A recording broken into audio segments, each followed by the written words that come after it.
Magic is a science,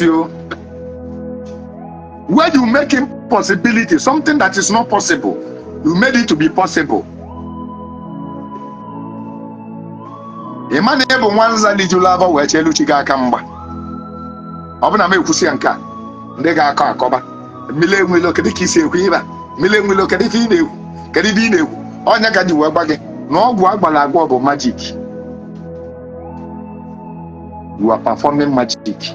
You are practicing witchcraft. You are challenging nature.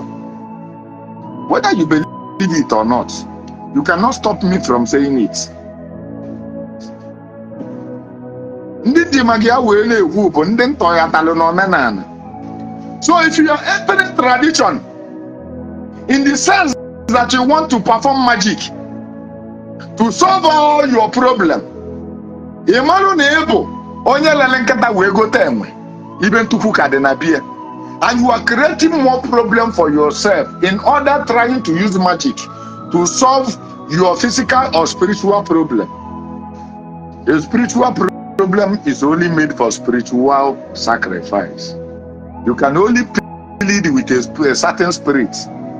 Tell them to solve some certain problem for you with pleading, not by forcing.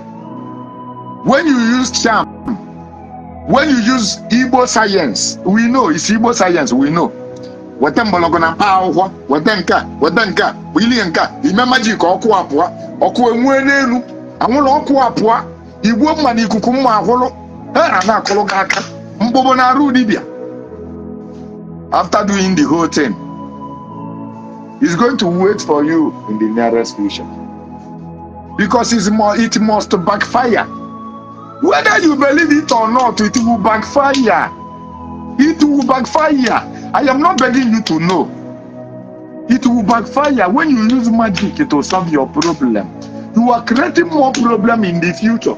You just solve that problem for a little while, for a little period of time. That is going to come back with a very force and a very bigger problem that is more than the one that you solved. It's just like a football you shoot on the wall, and the football is just coming with a slow motion, coming back towards you without you know it.